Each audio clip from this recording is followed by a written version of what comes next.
Halo semuanya, kembali lagi dengan gua Iksan Utama. Dan di episode kemarin kita sudah ngebahas beberapa perhitungan kritikal dalam sebuah mesin. Dan di episode kali ini gua akan melanjutkan episode yang kemarin, ada beberapa hitungan dan juga ada tips-tips untuk kalian yang ingin menaikkan power dalam sebuah mesin.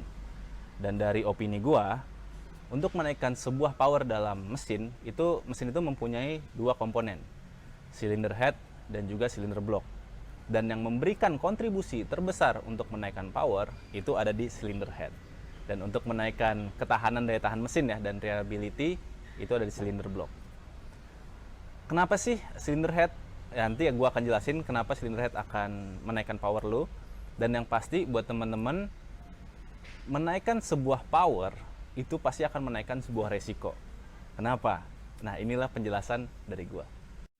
Oke, gue akan jelasin power versus risk atau power versus resiko. Jadi setiap kali kita mau naikin power, pasti ada dampaknya terhadap resiko dari mesin itu sendiri. Prinsip balapan itu menjadi yang tercepat, tapi banyak banget yang melupakan untuk menyentuh garis finish. Jadi banyak banget teman kita atau orang-orang yang lu kenal lah, dia bikin mesin harus pol, harus HP tinggi, harus kencang dan lain-lain, tapi menyebabkan mesin itu gampang sekali rusak atau ringkih atau bisa jadi problem di tengah perjalanan. Akhirnya nggak finish juga. Jadi buat apa? Di sini kita punya power dan ada risk sebagai ilustrasinya. Yang bisa menaikkan power sudah pasti adalah modifikasi. Habis itu korekan dan juga ECU tuning. Nah, yang bisa meminimalisir resiko atau memperkuat dari ketahanan mesin tersebut adalah force parts atau internal aftermarket yang lebih kuat dibanding dari OEM parts, dan juga engine blueprint. Jadi semua internal mesin kalian dihitung, menyebabkan adalah precision build. Jadi selain menaikkan power, tapi juga menaikkan ketahanan dari mesin kalian sendiri. Di sini gue punya ilustrasi, ada power dan risk. Ini untuk mesin standar ya. Nah, ini powernya kecil, risknya itu bukan mesin gede, tapi jarak untuk mencapai limit dari mesin tersebut. Space kedua ini kita kasih nama risk margin. Di sini kita taruhlah 70%. Nah, tiba-tiba nih kalian pengen nih, we want more, kita pengen power dan lain-lain. Nah, oke lah, kita dinaikkan. Power naik 20%, tapi yang terjadi adalah risk margin kalian menjadi berkurang juga. Jadi tinggal 50%.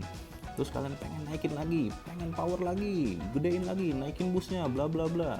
Yang menyebabkan powernya lebih naik 50%, tapi yang terjadi adalah risk atau resiko dari mesin kalian itu untuk rusak tinggal 20%. Jadi ini sangat-sangat berbahaya. Bisa menyebabkan mesin itu ringkih atau bakal terjadi problema itu lebih besar. Nah, yang udah pasti adalah dengerin tuner kalian atau engine builder kalian, bahwa kalau mau upgrade power, kalian harus upgrade parts atau upgrade dan lain-lain lah. Jadi bukan power doang, tapi ketahanan mesin itu sendiri harus tetap dipikirkan. Jadi kalian belajar deh apa sih tentang ketahanan mesin itu tersebut. Yang sudah pasti kalau di sini untuk memperkuat mesin itu adalah force parts dan juga rebuild. Jadi refresh semuanya pakai parts yang lebih kuat, aftermarket atau yang menurut kalian lebih kuat lah.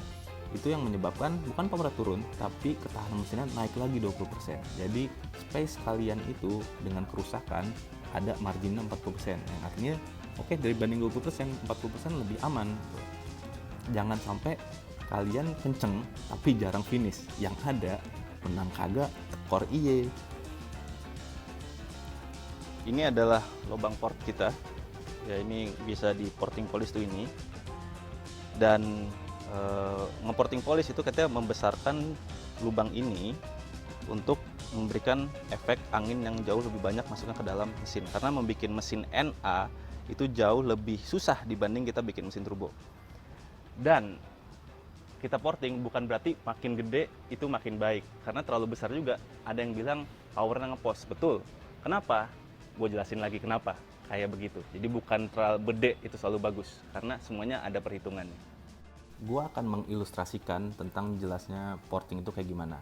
Tapi ini adalah pendapat gue ya. Kalau misalkan ada pendapat yang lebih bagus atau ada teori yang lebih bagus ya monggo. Tapi ini personal dari diri gue sendiri. Di sini adalah lubang porting atau lubang port dari sebuah silinder.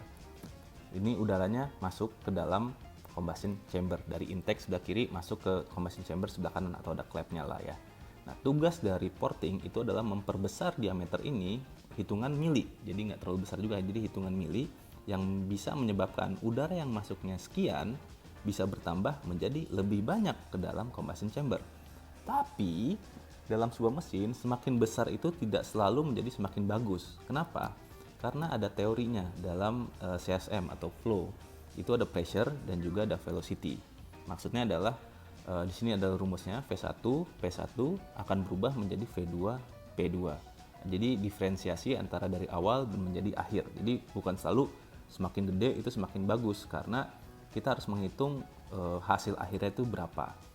Nah, teorinya adalah semakin tinggi pressure, semakin kecil velocity-nya. Semakin turun pressure, velocity-nya semakin besar. Teori ini dipakai di pesawat terbang dan juga downforce dan juga di Formula One ya, karena bermain dengan angin itu sangat seru sekali kalau dipelajarin. Nah, sebenarnya ada hitungannya dan sangat kompleks banget, tapi gue males jelasinnya juga dan ini berteorinya. Tapi ilustrasinya adalah seperti ini. Diferensiasi dari V1 P1 ini di tengah-tengahnya, berarti kita harus bikin suatu diferensiasi agar V2 dan P2-nya berubah. Nah, contoh ini ilustrasi yang gampangnya aja lah. Misalkan kita bikin suatu restriction atau suatu turbulence di dalam lubang porting yang menyebabkan diferensiasi angin yang masuknya sekian akan berubah, dipadetin atau ada turbulensi di dalam sebuah port yang mengakibatkan velocity-nya itu lebih kencang masuknya ke dalam combustion chamber. Sebagai contohnya adalah selang air ini. Kalau V1-nya kita nggak bikin diferensiasi, jadinya kan seperti ini aja. Tapi kalau kita bikin diferensiasi, nah yang berubah adalah V2-nya atau P2-nya menjadi lebih jauh. Nah, ini adalah contoh dari keseharian kita yang bisa gua ilustrasikan.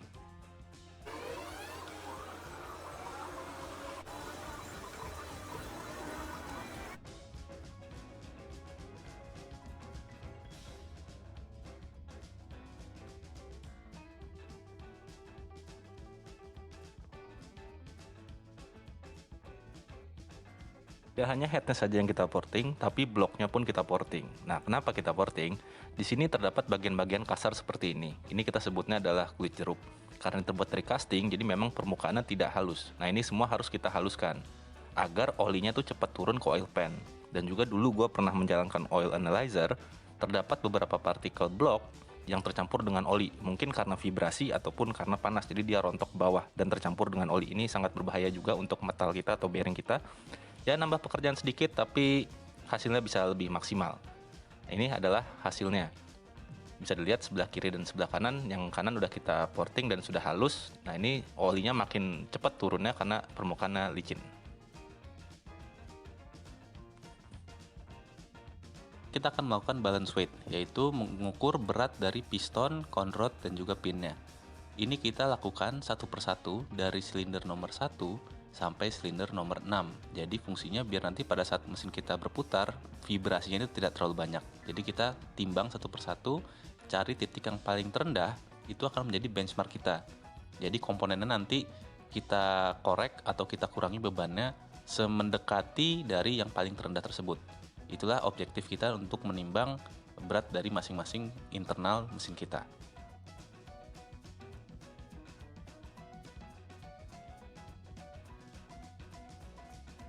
Saat pengurangan beban ini harus dilakukan dengan sabar, karena kita korek pelan-pelan lalu kita timbang, kita ulangin terus-menerus sampai mendapatkan hasil yang kita mau. Dengan margin, kalau dari gue ya 0,5 gram itu kayaknya sudah cukup. Seperti ini contohnya, ini piston nomor 1 kita timbang, lalu kita secara random kita cek lagi lah, taruh nomor 3.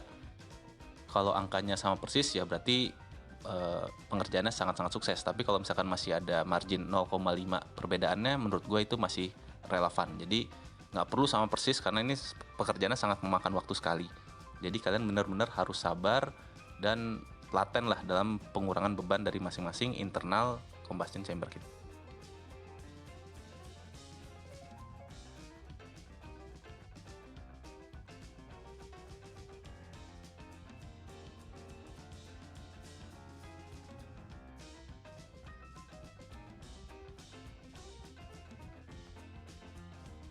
Sekarang kita sedikit update mobil yang kemarin hampir setengah jalan kita jalanin. Kemarin gue cicil, udah 99% jadi, dan ada beberapa tambahan seperti di sini serat tower depan gue tambahin pipa lagi, ke belakang udah jadi, gaset juga udah jadi, belakang semua full, dalam udah jadi, tinggal nambah 2 pipa lagi.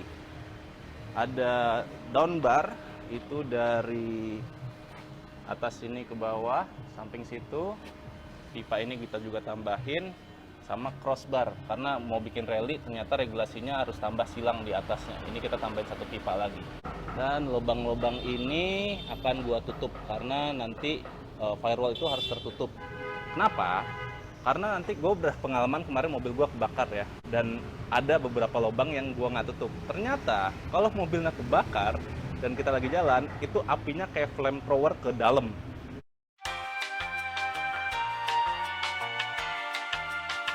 Itu ternyata nggak enak banget, men. Kaki gue tuh udah hampir kebakar dan baju balap gue juga kebakar.